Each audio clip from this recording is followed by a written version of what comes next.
What is up, ladies and gentlemen? My name is Carl. I'm the Consume and Review Lad, and welcome to the very first episode of Weekly Wrestling Review. I don't know if that's going to be this title going forward, but that's the title we're working with now. I review a week's worth of wrestling. There's AEW, that's the main part of this podcast, but you also have some WWE and New Japan and whatever wrestling I really watch and feel like reviewing. But today is the big AEW Rampage First Dance. The worst kept secret in wrestling for a while now. CM Punk returned into I believe a sold out United Center in Chicago. 15,000 fans, the biggest show AEW has to date.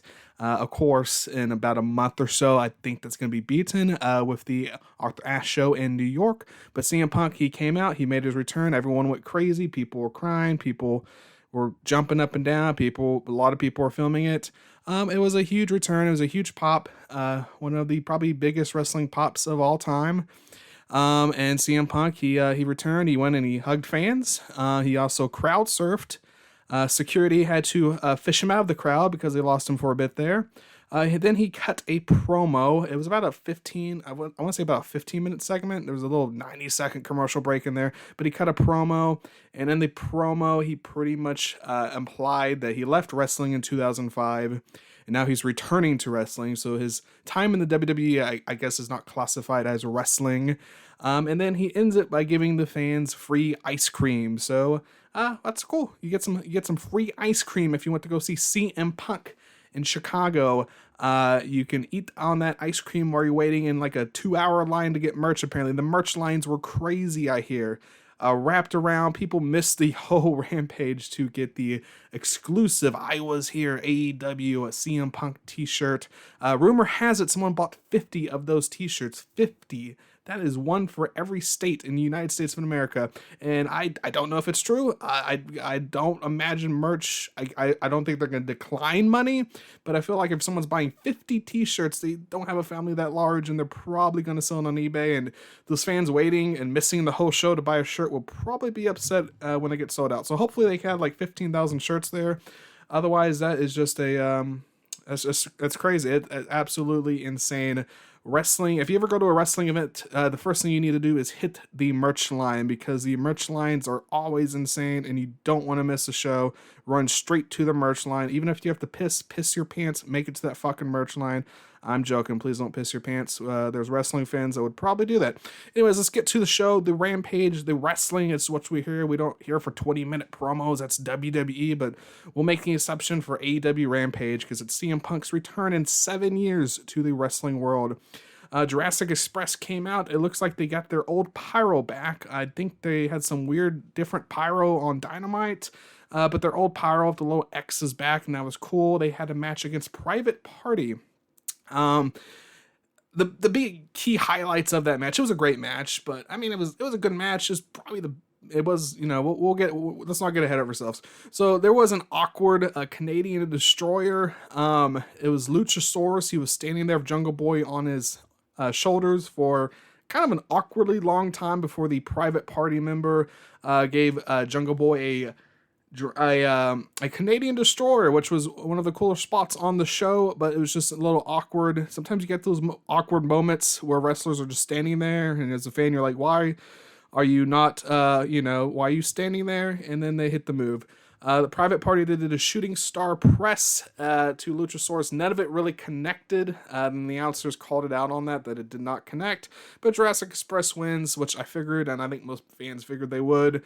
It was a good match. It was a good match for what it was. After that, you had a Kenny and Don promo, who tells Cage he'll stop him wrestling another 7 years. It was something like that, 7 years in a promo, and CM Punk just returned, and he was addressing it to Cage, who I think also had 7 years off of wrestling before he returned. After that, you got a Jade and Hogan video package, hyping up their match, which wasn't much of a match, because Kiera Hogan, she actually got the jobber entrance, which might not be intentional. It might just be because it's an hour long and we opened up with a CM Punk long promo and we got 3 matches we got to get in there. So she got the jobber entrance, but Jade came out. She looks like she was appreciating the massive amount of fans that were out there. Looks like she was taking that in for a moment. 15,000 fans for a 1 hour show. I know it's not a 1 hour show. Before anyone tries to correct me, I know they do dark or dark elevation, but the main show is 1 hour long, so it's a 1 hour Rampage. The main show is just CM Punk returning. That's why they're probably more than likely most of them there. I mean, Jade beat Hogan in just a typical squash match. They were really hyping up Hogan.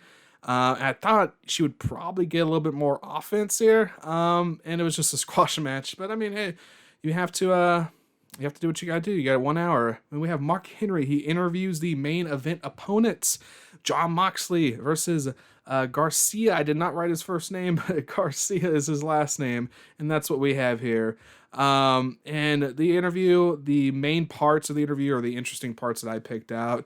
2.0 implied they were going to Tanya Harding Moxley. I thought that was a pretty good line.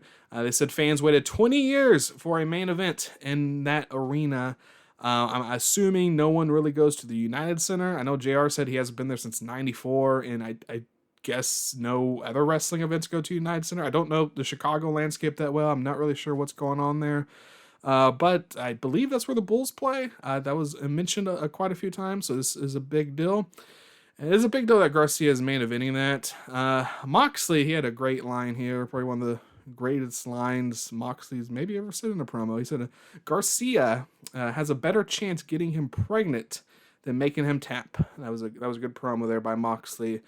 Moxley comes out. It was a hot crowd tonight, which of course, but when Moxley comes out, everyone's, trying to touch him and fill him up, and do what the wrestling fans does when Moxley comes out. He looks pissed off, like he doesn't want to be there, but he does, because this is what they do. Then Kingston gives him a little pep talk before they get into the ring. Garcia got a jobber entrance, which again, this is another jobber entrance.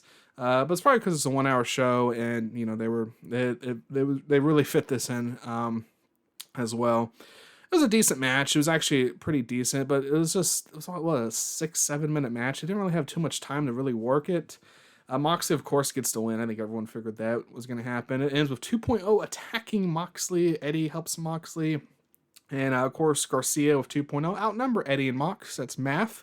It's 3-2. So Allen and Sting come in and they make the save. Fans were chanting CM Punk. It's already started. But CM Punk didn't come out. It was just Ed just ended with Sting doing some cool moves. The crowd liked that. And just Sting and Allen and Moxley and Kingston standing over the beaten 2.0 and Garcia. He didn't come out. He didn't come out to face Darby Allin. I don't think he even came out after the show either to face Darby Allin. I'm assuming he just left after that promo. He gave the fans free ice cream. He was like, "This is good enough. I'm out. Peace out. I'm going to hang out in the back, watch the show." I haven't seen any hint he came back out after the show ended. And let's just get into the history of CM Punk. So CM Punk is a pretty big deal in the wrestling world. A lot of people might not know why. This is just the basic summary of it. This is like Wikipedia on easy language, easy English, simple English. There's some Wikipedia thing you can click and it turns into like 2 paragraphs instead of like 20 pages. All right, CM Punk. So he was a big deal in the mid-2000s in the indie scene. He was really big in ROH. You heard his name a lot. I heard his name a lot in the WWE chat room, which I used to hang around back in the day. And he went to the WWE in 2005, and he was big. He wasn't huge, but he was pretty big. I believe he held some world titles. He became really huge in the summer of 2011, called the Summer of Punk, with his feud with John Cena and his Money in the Bank match. And he shocked the wrestling world. He absolutely blew them away in 2014 when he quit wrestling. He was done with wrestling. He just quit, took his ball, went home. I heard that analogy in wrestling a few times, I believe. But really, he quit because I think he was tired of the WWE. In fact, he quit and he did a podcast and he aired a lot of dirty laundry about the WWE on the podcast. And it brought a lot of stuff to light that I don't think a lot of fans knew about. And it became kind of a big deal. He was done with wrestling. He was done with WWE, and he said he was just burnt out of wrestling. He was done. Really, at that time frame, there wasn't any really major company going against WWE. You had Impact, TNA. They're not that major in the Western world. You have New Japan, but that's in Japan. A lot of people don't like going to Japan and fighting in New Japan because it's in Japan. They'd probably prefer to stay in the country. He could have done some dates there, but he said he was burnt out of wrestling. But he did go, and he went to the UFC. He has a record of 0-2 in the UFC. That's where he went. after he left the WWE and he was done with wrestling. But the fans, they were not going to forget Mr. CM Punk.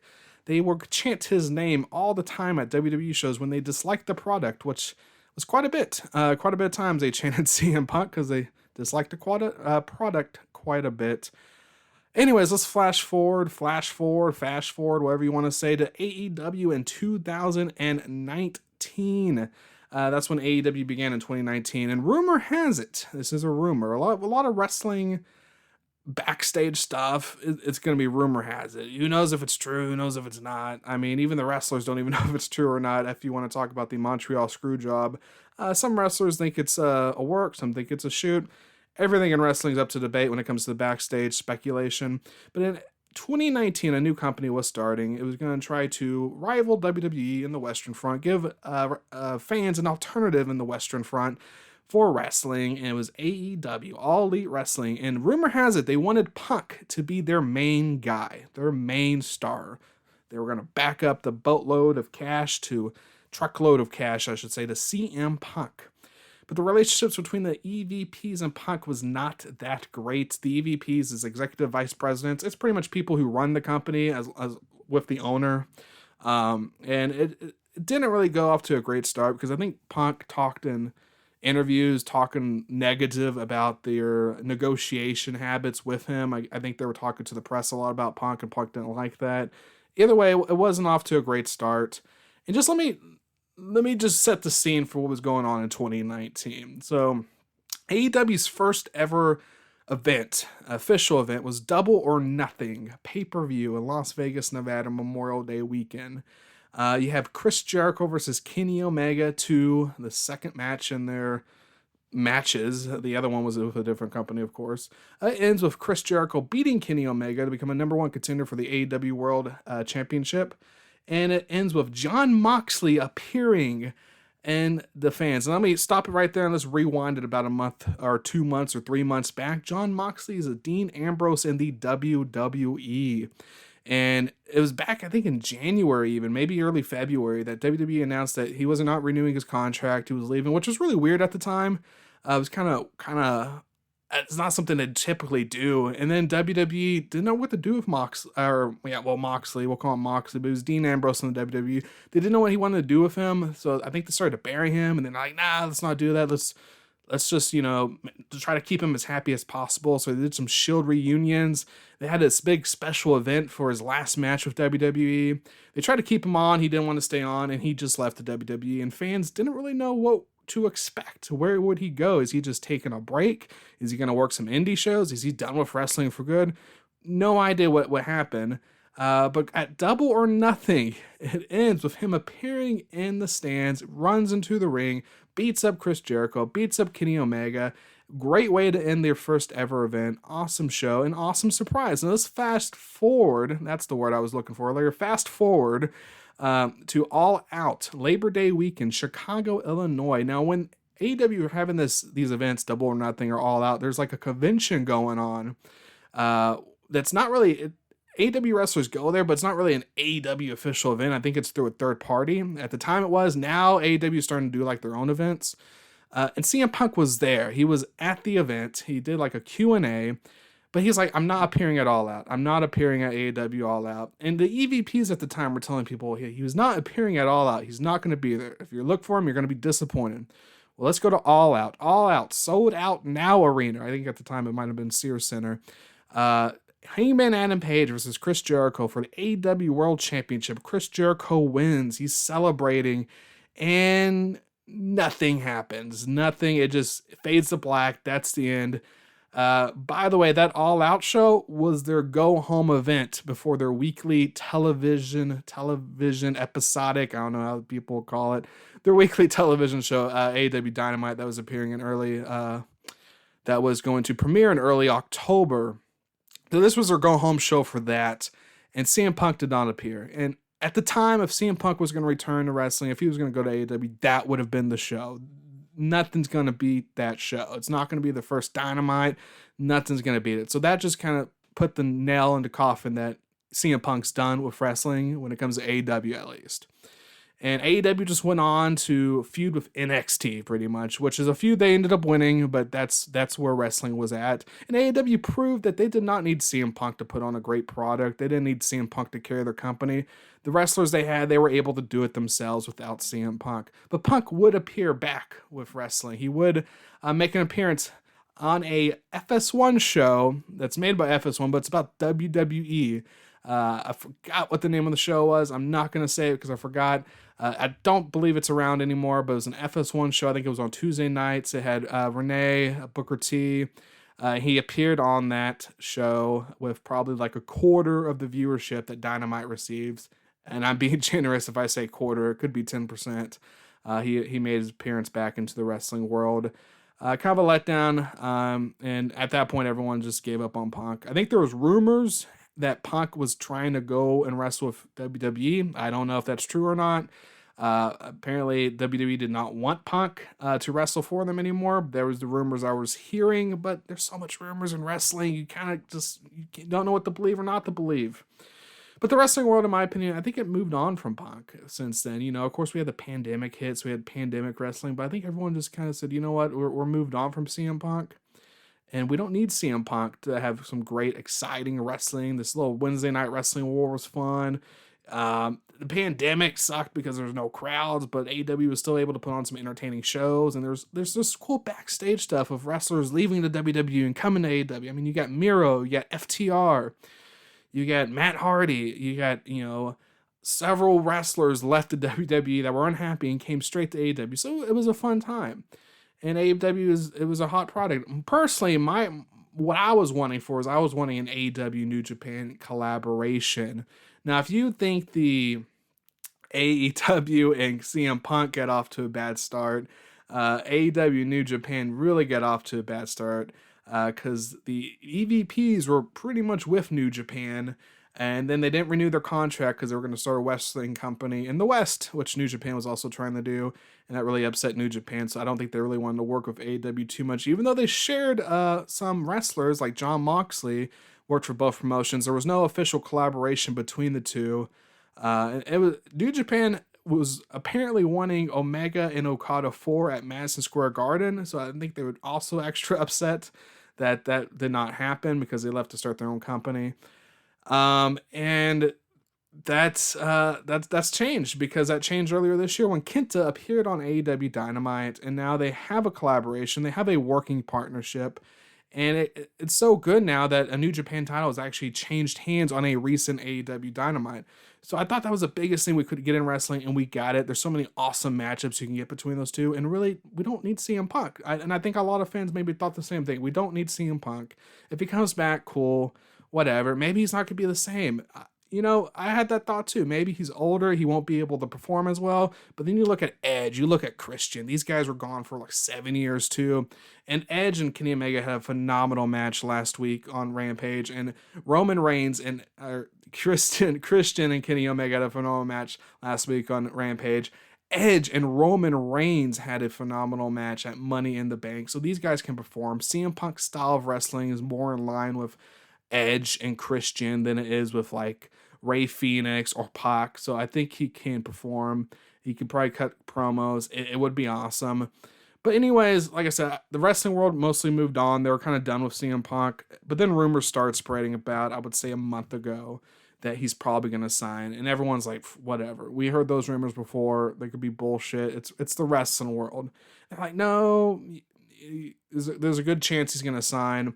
Then they announced the United Center, which is interesting because AEW is kind of oversaturated in the Chicago market. The first week of September, there's 3 AEW shows. You have a Dynamite, you have a Rampage, and you have an All Out. All at the Now Arena, which is smaller than the United Center. So them announcing the United Center for AEW's quote-unquote B show was a pretty big deal. And then, of course, they titled it First Dance. Everyone realized what's happening. CM Punk is going to end up probably returning. Fans chant at CM Punk.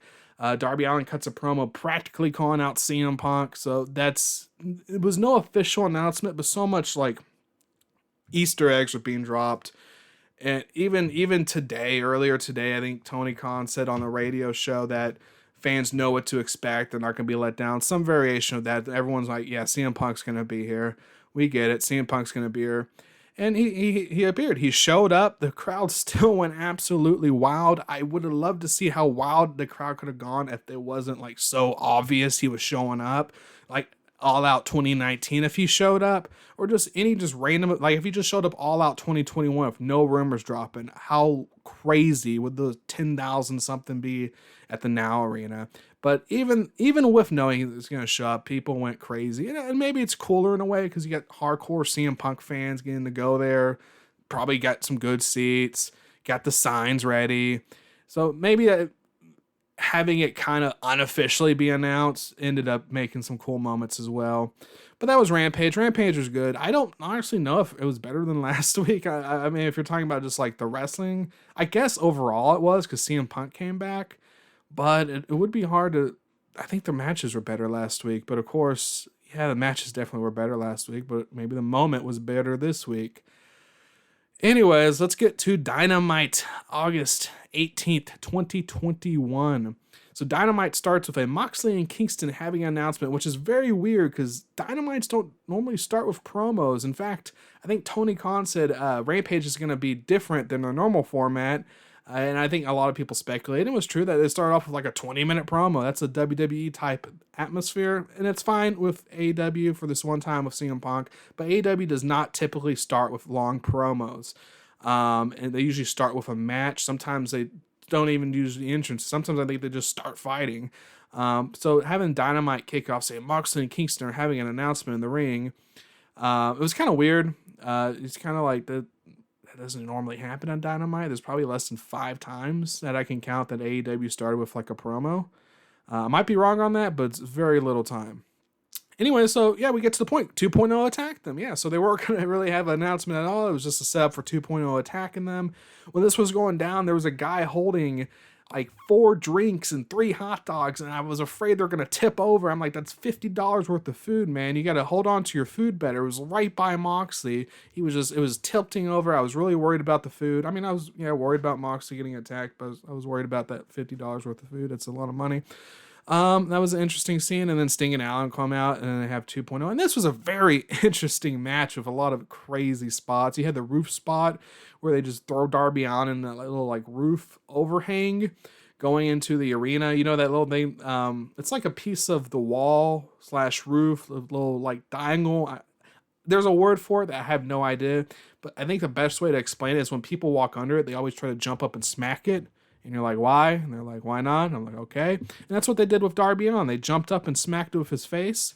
That was a cool spot. Then there was this railing spot where Darby Allin was walking down the railing. And some guy had his arm there. And I don't know if Darby kicked his arm or the guy just realized, oh shit, Darby Allin's shoes on my arm. I'm going to move my arm.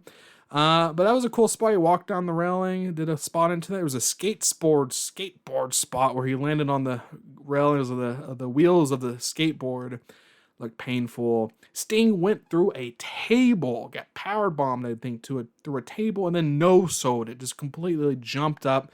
Crowd goes wild. No-sold that table spot. Absolutely probably pissed off some AEW haters, I could imagine. That was just no-selling it. And then he did a double Scorpion Deathlock, and they tapped out, and they won the match. Maybe that match was just to prove that it was Sting all along, because that was kind of the storyline going into that 2.0 was like, you're not the real Sting, you're the fake Sting, and Sting no-sells a table. He's better than that. He does a double Scorpion Deathlock, and he wins the match, and it was a very fun match. Next up, Sammy Guevara versus Shawn Spears, and Shawn Spears. Well, first off, Sammy Guevara, like, I guess 40 minutes before they went live, he proposed to his girlfriend in the ring, and they said she was so shocked at the engagement. I don't think she was, I think a lot of these marriage proposals, engagements, I think they're works. I don't think they're shoots. I think they're works. I think they know they're going to be proposed to. Maybe they don't know at the exact time and place it's going to happen, but she's in the middle of a wrestling ring and Dynamite. What else is Sammy Guevara going to do? Is he going to cut her and do a like 630 splash on her and set up this intergender feud, or is he going to propose? And of course he proposes. So yeah, she was maybe shocked, but maybe not. Maybe she had an idea. Shawn Spears cuts a promo saying that there's slim pickings in Houston. I guess referring to Sammy Guevara's now fiance. The match started off with a pile driver that Tully Blanchard assisted Shawn Spears with on the outside of the ring. I was like, why is there not a disqualification? And then apparently the bell never rang, so the match didn't start, but Tully Blanchard got kicked out. This is a hot crowd in Houston, a really, really hot crowd. This match was actually in what I classify as a piss break slot, I guess you can say, the slot for Dynamite. So I have Dynamite cut into different slots. And you have the opening. So I'm just going to get into that real quick. We're going to pause this match. I'm going to get into the slots for Dynamite. You have the opening match of Dynamite. You have what happens at the 9 p.m. Eastern time, where I call the don't change the channel slot, which you usually put something big there. You put something big to open. You put something big there to get people not to change the channel. Then, of course, you have what I usually call the piss break slot, which is a little match or segment right before the main event. Usually a match right before the main event. Then you have the main event. And the cool thing about Dynamite is they have a picture-in-picture with commercials when they have matches. So you can keep watching the matches in picture-in-picture. But there's one picture-in-picture for some reason, for like 2 minutes, maybe a minute, 2 minutes, it completely cuts off picture-in-picture. So you can just watch the commercial. So it's just like picture-in-picture, cuts off, commercials, back to the match. I call that the piss break slot. That's the name I give it, and that happened. They usually do it right before the main event, the match before the main event. This time they did it the second match, which I've noticed they've been doing it on the second match too. The last few weeks also, it's kind of either the second match or the match before the main event. This time it was the second match. I don't know why. I thought this match didn't really need the piss break slot. I thought this match was really cool and awesome. I felt like we maybe missed too much with those 2 minutes of commercial breaks. And the match that was in the typical piss break slot was the match before the main event, which was the Penelope Ford versus Thunder Rosa. Probably would have fit better there because these guys were going crazy with their moves, and I felt like I don't know. I felt like Sammy Guevara's hometown. He just proposed to his fiance. Don't give him the piss break slot for that match. Anyways, back to the match. This is how the match ends. You got a cutter from the top rope. Nothing. No 3 count. You got an avalanche C4 from Shawn Spears. Nothing. No 3 count. You have a 630 splash from Sammy Guevara. And Shawn Spears kicks out. No 1, 2, 3. He kicked out. The crowd was shocked, I think. Maybe a little bit let down. So then Sammy Guevara hardways Shawn Spears with 3 GTHs. Hardways cuts him open. There's blood all over his leg. JR is like, where's that blood? Where's Sammy Guevara bleeding? Maybe he was bleeding. Maybe I just thought Shawn Spears got opened up. Maybe Sammy Guevara just opened up his shin or something. But there was blood from that ending. And that was a finish. And the 630 should have probably ended it. I think a lot of people think that.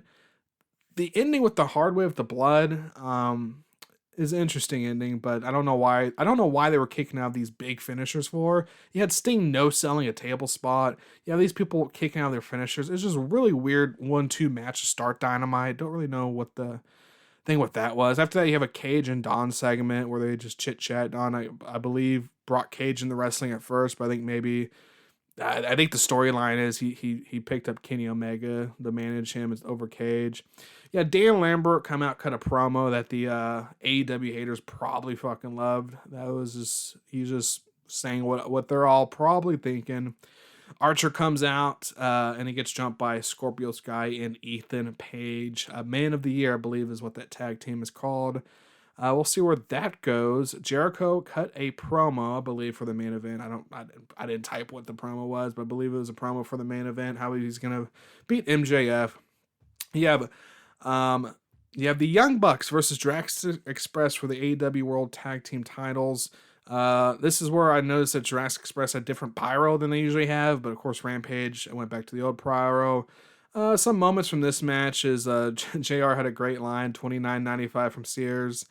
That was a very, very cheap suit from Sears. He was trying to make fun of Don Callis, his suit. That was a good match, though. It was a very entertaining match. One thing I really liked about this match was a Flair spot from Cutler, where he took the Flair to try to distract Luchasaurus like a Jurassic Park. Just kind of joking. It was a Jurassic Park, what's the word I'm looking for?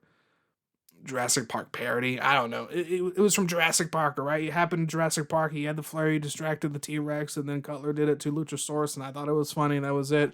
And then they ended with the BTE trigger, and then they won. They won the match. And then cool thing about Omega I've noticed in this Dynamite, the last Dynamite, other people have noticed as well online.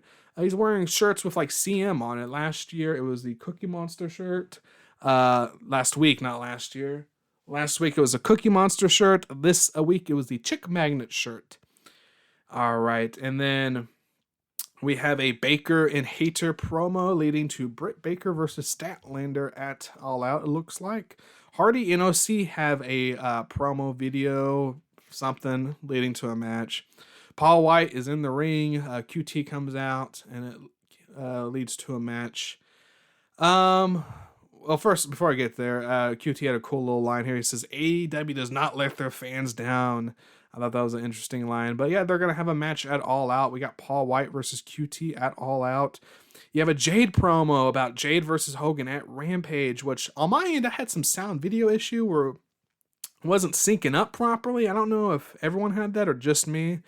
But I had that video issue. And again, this promo for this match at Rampage made it not sound like it was going to be an absolute fucking squash match, which I guess is cool. You get like subvert your expectations. Oh, this could be a decent match. Oh, wait, no, it's just a fucking squash match.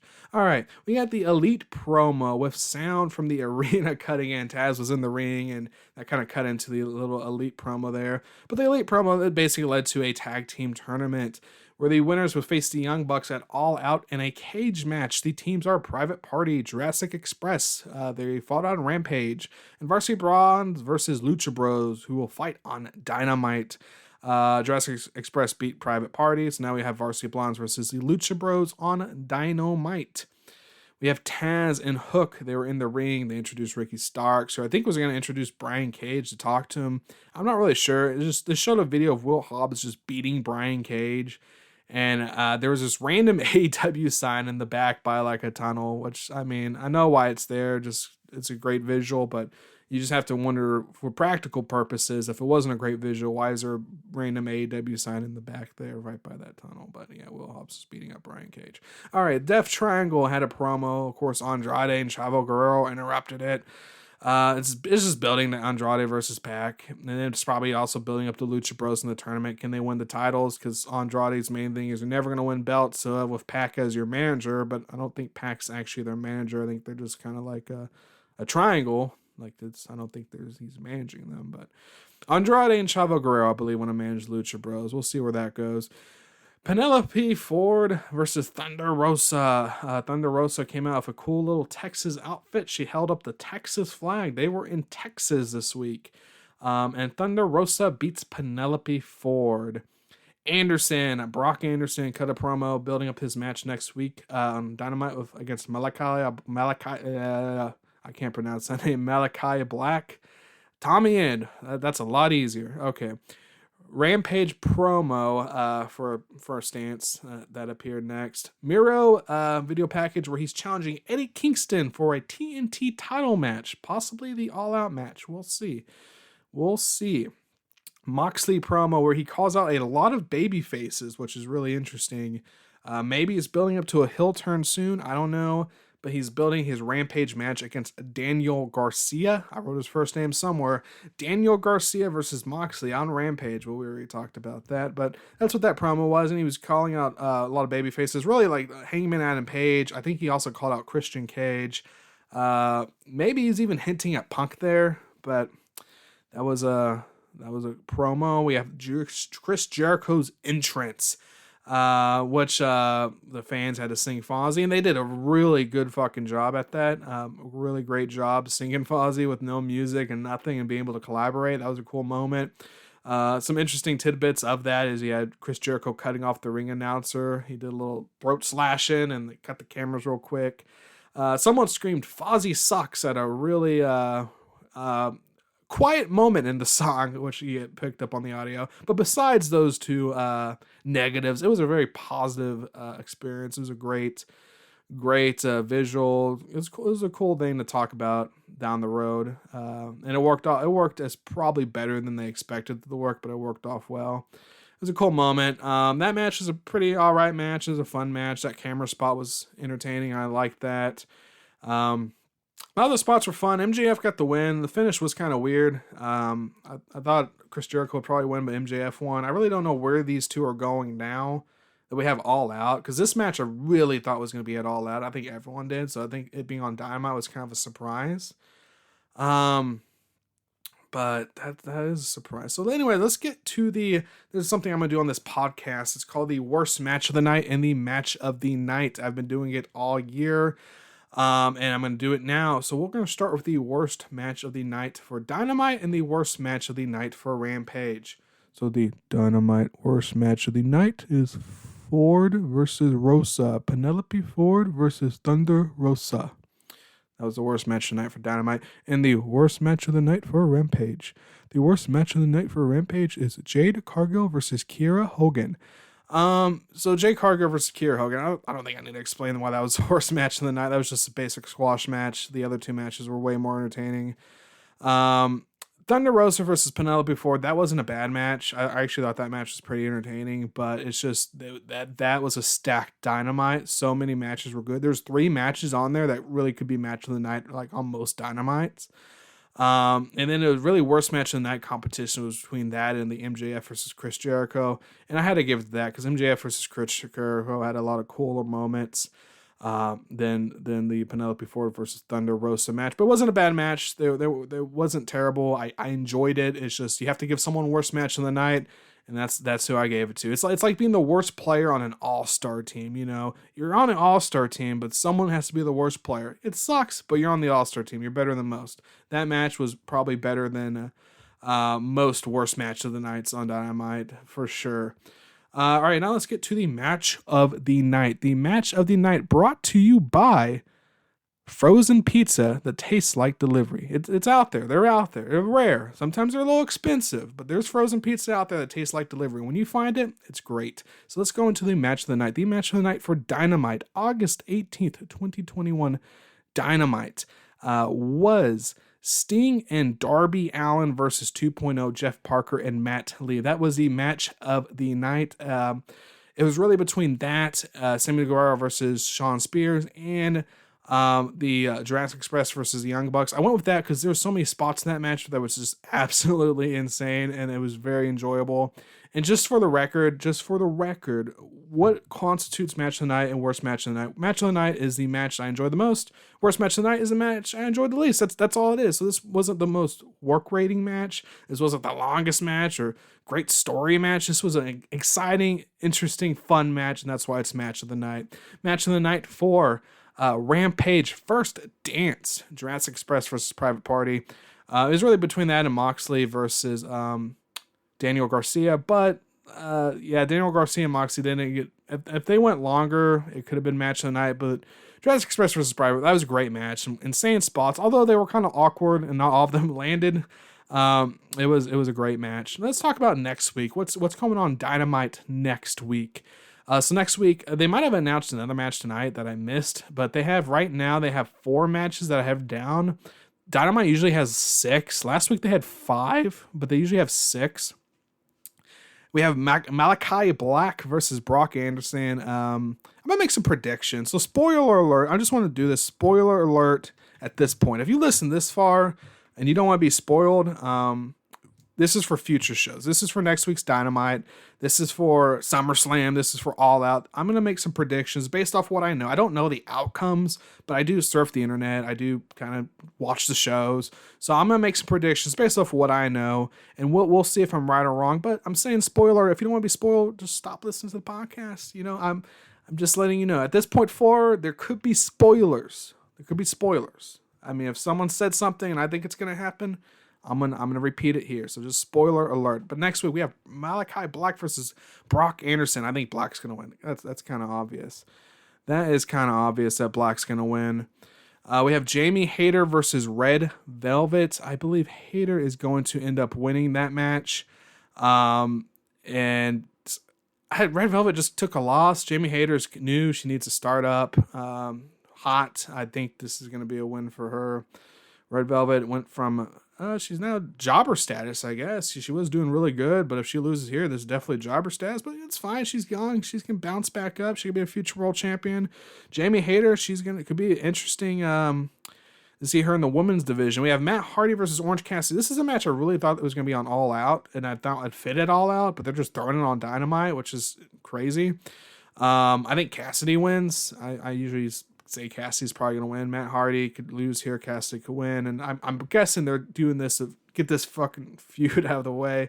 Get this feud out of the way and move on to different feuds for these two. MJF versus Jericho was also pushed to Dynamite instead of All Out, like this match. Although this match was never rumored for All Out. It's just when they were hinting at it, I thought, okay, that could work for All Out. But they're pushing it to Dynamite. MJF and Jericho, I think everyone thought that was All Out, and they pushed that on Dynamite. With the AEW Tag Team Title Tournament, Lucha Bros versus the Varsity Blondes. I predict Lucha Bros will win this match. It'll be Lucha Bros, I predict, versus Jurassic Express. What a barn-burning match that could be. And I think Lucha Bros are going to end up facing the Young Bucks in the cage match, but we'll get more on that later in a second. And that second is right now. So this is the All Out matches that are kind of stated, official. Some of them will look like we're heading there. I'm going to talk about them real quick. A little bit of future booking conversation. Maybe some fantasy booking thrown in there. Who knows? I think it's going to be Lucha Bros versus Young Bucks for the cage match.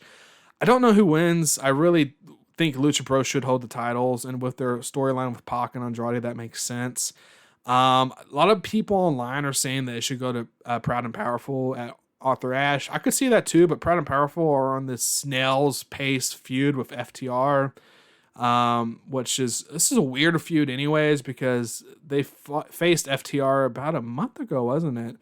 And the match ended early because FTR had a freak accident, and then the oh man, I can't get these tag team names. That's why I just say Private Party and Proud and Powerful. I can't get these tag team names down. Anyways, one member of the FTR got cut. The other one ended the match with a brain buster. The match was 1, 2, 3. It was an official match. No questions asked. Nothing like that. But Proud and Powerful are cutting these promos saying that they took their ball, they went home, we got them bloody, and blah, blah, blah. Like, they're acting like they didn't lose the match. Now, realistically, they probably should not have lost the match. They should have just ended the match. FTR should have literally just walked out, or the referee stoppage or something, but AEW does not want those weird, crazy finishes that WWE has. They don't want those non-finishes, or what they're called. They want every match to have a conclusion. And that's great, and it's awesome, and it's worked for 2 years now, but that one moment could have been okay to have a non-finish. It would have fit into the storyline so much better. We would have not known who's the better person. But right now, all we see is that FTR beat them fair and square, almost at a 2-for-1 disadvantage. They beat them with a brain buster. And Proud and Powerful are cutting these promos that, like, it never happened. It happened. We saw it. But anyways, I could see them winning at Arthur Ashe Stadium against the Young Bucks, but I think Lucha Bros should take the titles. We'll see what happens. It's going to be an interesting match. If it's Jurassic Express versus Young Bucks, I think Young Bucks win it. But Lucha Bros, I think, could win it. This as a cage match would be awesome, absolute insanity. When these Lucha Bros and Young Bucks fought, they fought at Double or Nothing 2019 and All Out 2019. Those were match of the nights for me. Both shows match of the nights. That would be an absolute barn burning match. I don't think this is official yet, but Britt Baker versus Chris Statlander at All Out. It seems where it's going. It's clearly going to be a win for Britt Baker, a notch on her belt. Statlander definitely deserves a shot in the future. It kind of sucks to see Baker beat Statlander like that, and you kind of wonder who's going to take it from Baker eventually. A lot of people thought Thunder Rosa would fit in this role, and she would, because Thunder Rosa actually beat her in that world-famous Lights Out match, and people don't... You wouldn't know that based off all the promos and stuff that Thunder Rosa won. So Thunder Rosa could have easily lost here for Britt Baker. It would have been like a 1v1. We could have taken the trilogy later on if she was going to win the title. But anyways, Baker versus Statlander. I think Baker's going to win. This could be a good match too, honestly. You have Pac versus Andrade. And now a lot of people are thinking this match is to prove to for Andrade to prove to the fans that he can still work, because a lot of fans were really disappointed with Andrade, like they were really disappointed with Miro almost a year ago, or maybe 6 months ago, when Miro first debuted. He had that video game gimmick with Kip Sabian, and he feuded with, I think, the Best Friends. And fans hated that. They hated the gimmick. They just constantly said Miro's better in WWE as Rusev. This is just not working out. This is a dumb gimmick. And now everyone loves Miro. They absolutely think it's great, amazing. The way he transformed his gimmick into this redeemer. They love it. And it's like, at the time when they were insulting him, I'm just like, be patient, people. Be patient. Like, why are you rushing? This dude came from the WWE with a cuck angle. Let him be the video game nerd for a bit and let him prove himself. And he's done that. And so we have Andrade, who just came to AEW, and fans are doing the same thing, saying he's a disappointment, he's a waste, blah, overrated. I'm like, the dude has like I think only one match on AEW. One match. And Andrade is known for his work rate. That's why people like him. He put on some great matches at NXT. He's a work rate guy, and he's had one match, and people are saying that he sucks. Let him wrestle first. Let him be able to build his character and let him wrestle. Stop being impatient. These people that make these arguments online, it's either one or two things. They're either impatient and they want the story to end before chapter 1 does, or it's just bad faith arguments, and they're just trying to find any negative they can. So they say something that's early in the works and they turn into a negative. AEW has paid off so far in most of their stories. When it doesn't work, they cut it off. Like the Nightmare Collective, they cut that off after like 2 or 3 weeks. So you gotta let AEW work its magic. Let AEW work its magic and let these characters get over. Look at the Dark Order. The Dark Order got over. Miro's now over. All these people that they always say, oh, they suck here and blah, blah, blah, they're getting over. Christian Cage is starting to get over now with his match with Kenny Omega. So Andrade versus Pac, this will kind of prove, can Andrade be a workhorse, but you just have to let him get there. Let him get there. Even Pac was a little bit rusty, I believe, when he came back from his long stint overseas because of the pandemic. But he's working on some awesome matches now, and I think Andrade and Pac is going to be a potential match of the night, although that cage match will be hard to beat. Christian versus Omega for the AEW World title.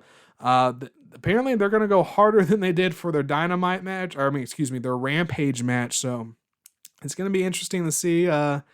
That's going to be a absolute awesome match too. I think Omega wins. As far as Andrade versus Pac, oh man, that's a hard one.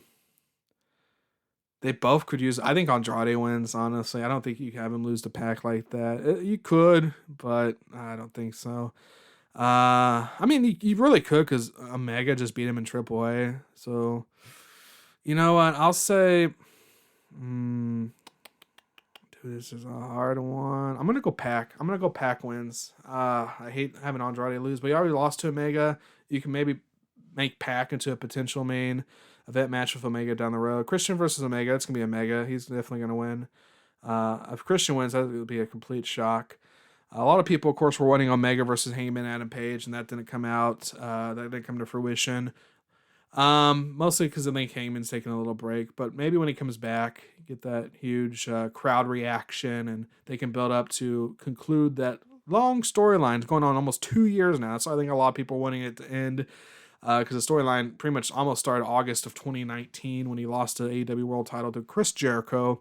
But he's taking a break. He's not going to be on the All Out card. So we got Christian versus Omega 2 this time for the AEW title. We also have Darby Allin versus Punk announced tonight. It was announced tonight.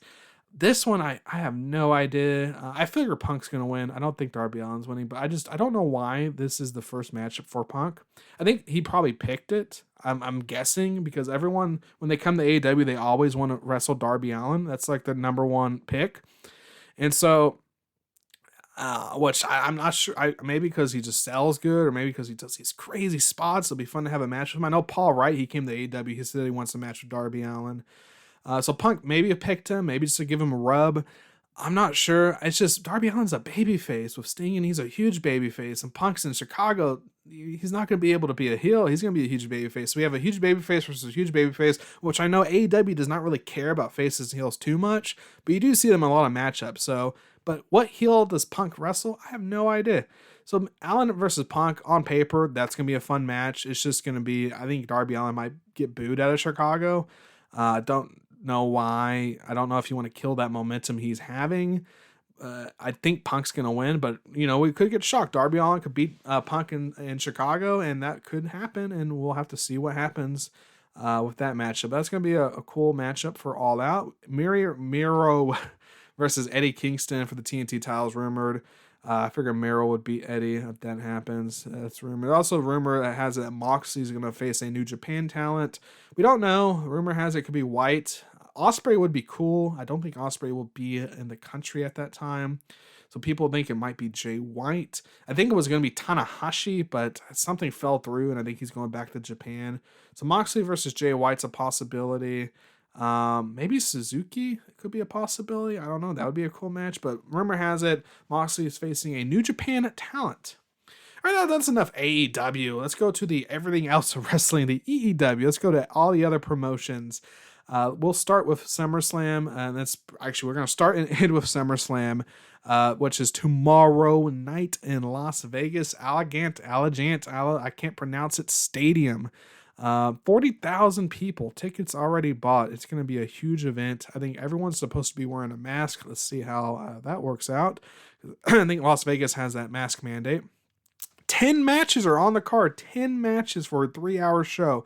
Money in the Bank had, I want to say 6 or 7 matches, and it was 4 hours long.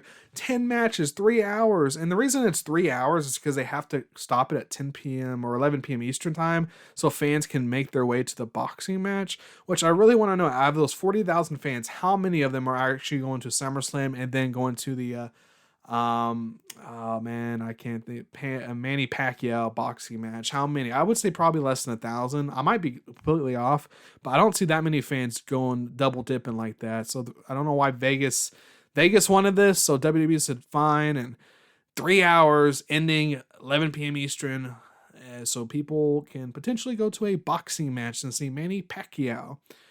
So let's go through the card. I'm going to predict the winners.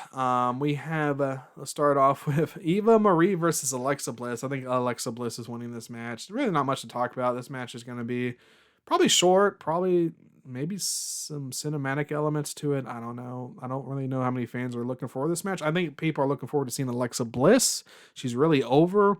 I don't really know about this match, though. Drew McIntyre versus Jinder Mahal. I think Drew McIntyre is winning. This has been a little fun feud. I think they're friends, so I think this is like a friend feud. I know Drew McIntyre did an interview recently where he said I think he wants to put Jinder over, and I think that's an aim for feuds is to put people over. But I think Drew McIntyre is winning this match. Edge versus Seth Rollins. This one's a hard one to predict. I think Edge is winning. The only reason I'm giving it to Edge is because there's some other old timers on the show that I don't think is winning. So I think Edge is going to beat Seth Rollins here. Sheamus versus Damian Priest for the U.S. title. I think Priest wins the U.S. title. Gets it from Sheamus. We have Nikki Ash or Nikki ASH or Nikki Almost a Superhero or Almost a Superhero Nikki Ash, however you want to pronounce that name, versus Charlotte Flair versus Rhea Ripley for the Raw Women's title match. I think Nikki Ash is going to win that match. I think it's going to be... It's kind of, I feel like it's kind of like the house show finish is going on. I believe I've read it that it was a house show finish, but my theory's always been after she won the title that she'll win the match, but it's going to be the fact that she's going to kind of like steal it from either Charlotte Flair or Rhea Ripley, kind of like, you know, they do a finishing move, she does a finishing move on them and then do a roll up or something like that to win the match. Bianca Belair versus Sasha Banks. I think Sasha would win this match, but I think this match might be off. Rumor has it it's off. A lot of people are speculating on it, and a lot of people are mad that people are speculating on it, which is kind of funny because it's like wrestling. Like so many people, like I think so many people are fans of wrestling just for the speculation. Like sometimes the backstage shit's more exciting than what you see on the ring or on TV. But people are speculating it might be off, speculating why. I don't know why. I'm not going to list why it could be off. I don't even know if it is off. Last I heard, it's still ongoing, but a lot of rumors are saying it's off. If it does go, I predicted Sasha Banks winning just because I didn't think Belair could really feud with any other. There's like no other heels that she could feud with, but Sasha winning, you can get some faces. And if Becky Lynch returns, and she'll probably go to SmackDown, I figure, then we have a Sasha Becky feud. So that's why I figure Sasha winning, but that match might be off. Who knows? We have AJ Styles and Omos versus RK Bro. RK Bro reunited on Monday Night Raw. And I think RK Bro is going to win the title from AJ Styles and Omos. They've had the title for a while. And RK Bro can win it, and that would be fun to see what they do with that. And what AJ Styles and Omos do next. The Usos versus the Mysterios. I think the Usos end up winning this match. I don't think they're losing to the Mysterios. That soon, I really think they'll hold the tag titles for a while. Bobby Lashley versus Goldberg. I think Bobby Lashley's winning. I'd be surprised if Goldberg won, but crazy shit happens in the WWE. Who knows? But I think Bobby Lashley's winning this match. Roman Reigns versus John Cena, and the stipulation's been updated. If Roman Reigns loses, he quits the WWE.